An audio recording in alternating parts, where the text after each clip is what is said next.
ये कहानी है एक ऐसे साइंटिस्ट की जो करोड़ों लोगों की मौत का जिम्मेदार है और दूसरी ही तरफ इसी साइंटिस्ट की वजह से लाखों बल्कि अरबों लोग जिंदा भी हैं। इस बात के 80% तक चांसेस हैं कि आपकी और मेरी बॉडी की 50% एनर्जी इसी साइंटिस्ट की बदौलत बन रही है। मगर जब 1918 में इस साइंटिस्ट को इंसानों की सबसे बड़ी प्रॉब्लम सॉल्व करने के लिए नोबेल प्राइज मिल रहा था तो इस सेरेमनी को ना तो इसकी फैमिली में से किसी ने अटेंड किया और प्रोटेस्ट में तो इसके कई दोस्त साइंसदानों ने अपने प्राइज तक लेने से इनकार कर दिया। फ्रिट्ज हैबर, जिसने हिस्ट्री की सबसे बड़ी इन्वेंशन की, लेकिन आज तक लोग इसे नफरत की निगाह से क्यों देखते हैं, हकीकत जानते हैं अवैस क्रिएशंस की इस वीडियो में।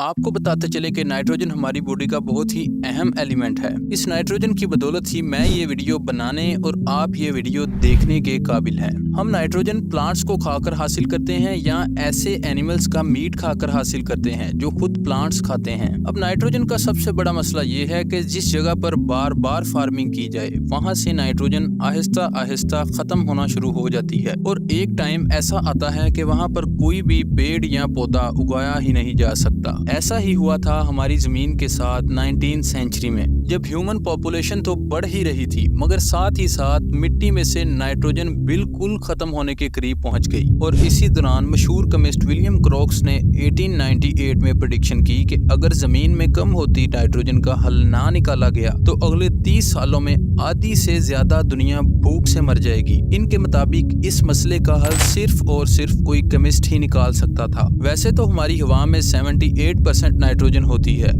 मगर वो इस फॉर्म में होती है कि इसे पौधे या जानवर कोई यूटिलाइज ही नहीं कर सकता और आर्टिफिशियली नाइट्रोजन बनाना कोई आसान काम तो बिल्कुल भी नहीं था। अमोनिया एक ऐसा फर्टिलाइजर मॉलिक्यूल है जिसके जरिए बहुत ज्यादा खुराक पैदा की जा सकती है मगर कई साल मुसलसल कोशिशों के बावजूद कोई भी साइंटिस्ट ये काम नहीं कर पाया था। लेकिन फाइनली इस सब को कोई शख्स बदलने वाला था। 1904 में 36 साल साइंटिस्ट फ्रिट्ज हैबर की इस प्रॉब्लम में दिलचस्पी पैदा हो गई। इस वक्त हैबर एक यूनिवर्सिटी में लेक्चरर था और खुराक की कमी को पूरा करने का हल तलाश कर रहा था। इसका आइडिया ये था कि हाइड्रोजन और नाइट्रोजन को अगर इकट्ठा करके बहुत ज्यादा हीट पर प्रेशर दिया जाए तो नाइट्रोजन के मॉलिक्यूल स्प्लिट हो सकते हैं। इसी एक्सपेरिमेंट पर मार्च 1909 में फ्रिट्ज अपनी लैब में काम कर रहा था कि इसने टेस्ट के तौर पर चैम्बर का टेम्परेचर 500 डिग्री तक कर दिया और फिर वो हो गया जिसकी तलाश सालों से तमाम साइंटिस्ट को थी। नाइट्रोजन एटम टूट गए और हाइड्रोजन के मॉलिक्यूल्स के साथ मिलकर एक कंपाउंड बन गया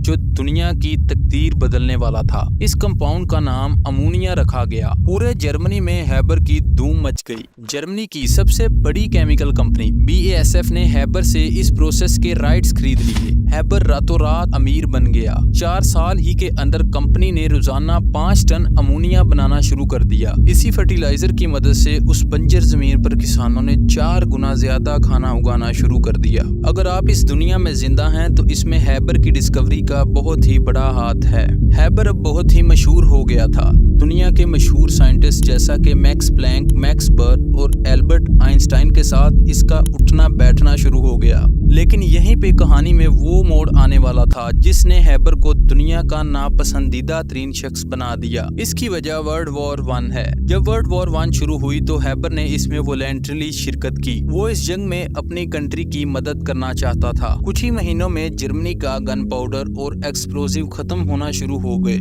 ऐसा लग रहा था कि जर्मनी किसी भी वक्त ये जंग हार जाएगा। और दूसरी तरफ हैबर खुराक पैदा करने वाले अमोनिया के बारे में कुछ और भी जानता था। अमोनियम नाइट्रेट जबरदस्त फर्टिलाइजर होने के साथ साथ फैंटास्टिक बारूद भी है। इसकी मिसाल अगस्त 2020 में बारूद में होने वाला धमाका जिसने पूरे शहर को हिला कर रख दिया। ये धमाका असल में एक वेयर हाउस में हुआ था जिसमें यहाँ 3000 टन अमोनियम नाइट्रेट को आग लग गई और फिर ऐसा ब्लास्ट हुआ जिसको कई 100 किलोमीटर दूर लोगों ने भी सुना। इस एक्सीडेंट में तकरीबन 217 लोग मारे गए और कई हजार जख्मी भी हुए। यही एक्सप्लोसिव बनाने के लिए हैबर ने फर्टिलाइजर बनाने वाली कंपनी में अमोनियम नाइट्रेट बनाना शुरू कर दिया ताकि TNT और दूसरे एक्सप्लोसिव बना सके, और वो इसमें कामयाब भी हो गया। कुछ ही देर में हैबर का बनाया हुआ हथियार दुश्मनों के परखच्चे उड़ाने लगा, लेकिन वो अपनी कंट्री के लिए कुछ और ज्यादा करना चाहता था। इसने डिफरेंट केमिकल्स को कंबाइन करके एक खतरनाक गैस बनाने के एक्सपेरिमेंट पर काम शुरू कर दिया। वो इस जंग को जल्द से जल्द खत्म करना चाहता था। इसके लिए वो किसी भी हद तक जा सकता था। दिसंबर 1914 में वो एक ऐसी डेडली गैस बनाने में कामयाब हो गया जिसके नतीजे में दुश्मन के सिपाही तड़प तड़प कर मर जाएं। इस गैस को क्लोरीन गैस कहा जाता है। अप्रैल शाम 6 बजे जर्मन फौजियों ने 5000 क्लोरीन सिलेंडर एलाइड फौजियों की तरफ करके खोल दिए। गैस पूरे मैदान में फैल गई और दुश्मन फौजी तड़प तड़प कर मर गए। ये मौत इतनी तकलीफ दे थी कि दूर खड़े जर्मन फौजी भी सारा मंजर देखकर कांप उठे। इस दिन दुश्मन के 5000 फौजी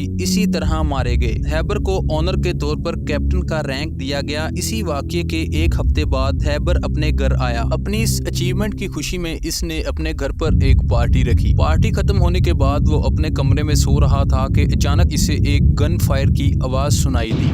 इसने फौरी उठकर देखा तो इसकी बीवी खुदकुशी कर चुकी थी। वो इस रिग्रेट का शिकार थी कि इसका शोहर कई हजार लोगों का कातिल है। लेकिन हैबर को शायद इस वाक़े से कोई ज्यादा फर्क नहीं पड़ा, इसलिए इसने अगले ही दिन ट्रेन पकड़ी और वापस अपनी फैक्ट्री में चला गया। इसने केमिकल वेपन पर काम मजीद तेज कर दिया और 1917 तक वो अपनी फैक्ट्री में 500 से ज्यादा वर्कर और 150 से ज्यादा साइंटिस्ट हायर कर चुका था, जो इसे ये केमिकल वेपन बनाने में मदद करते थे। जर्मनी की आर्मी ने इन वेपन्स को दुश्मन पर बहुत खुलकर इस्तेमाल किया और तकरीबन 1 लाख दुश्मन सिपाही इस गैस के नतीजे में तड़प तड़प कर मर गए। लेकिन इन सब के बावजूद जर्मनी वर्ल्ड वॉर 1 हार गया। हैबर इस हार से बहुत ही ज्यादा दुखी था और कुछ सालों बाद वो जर्मनी छोड़कर स्विट्जरलैंड चला गया। वहाँ एक होटल में 65 साल की उम्र में इसकी मौत हो गई। हैबर की मौत के कुछ ही सालों बाद जर्मन की हुकूमत ने इसकी फैक्ट्री का सारा कंट्रोल ले लिया। इस जमाने में हैबर के इंस्टीट्यूट का एक इंसेक्टिसाइड बनाया जिसका नाम ज़ाइक्लोन बी गैस रखा गया। ज़ाइक्लोन बी वही गैस है जिसको नाजी गवर्नमेंट ने जर्मन में मौजूद लाखों यहूदियों को तड़पा तड़पा कर कत्ल करने में इस्तेमाल किया। टेक्नोलॉजी ने जहां हमारे लिए आसानियां पैदा की हैं, वहीं हमारे लिए मौत का सामान भी तैयार किया है। फ्रिट्ज हैबर की जिंदगी इसका एक जीता जागता सबूत है। एक तरफ तो इसकी वजह से आज तकरीबन 4 अरब लोग जिंदा हैं, मगर दूसरी ही जानिब इसकी वजह से लाखों लोग दर्दनाक मौत मरे। ये जहानत ऊपर वाले की देन है को इस्तेमाल करके जहां आइंस्टाइन ने दुनिया को फिजिकल लॉ से इंट्रोड्यूस करवाया, वहां इसने दुनिया को एटम बम की इक्वेशंस भी दी। जिस दिन अमेरिका ने हिरोशिमा पर एटम बम गिराया तो आइंस्टाइन ने कहा कि काश मैं इस एक्सपेरिमेंट का हिस्सा ही ना बनता। आइंस्टाइन कभी भी नहीं चाहता था कि न्यूक्लियर फिजन को एक्सप्लोसिव बनाने के लिए इस्तेमाल किया जाए, मगर बदकिस्मती से इसके फॉर्मूले के नीचे लाखों लोग मौत के घाट उतर गए। कोई भी काम बुरा नहीं होता, बल्कि इसका इस्तेमाल इसको अच्छा या बुरा बनाता है। इंसानी तरीक को देखते हुए तो यही लगता है कि इंसान अपने फायदे के लिए हमेशा दूसरे इंसान को ही बलि चढ़ाता है। अगर वीडियो अच्छी लगी हो तो चैनल को सब्सक्राइब करना मत भूलिएगा।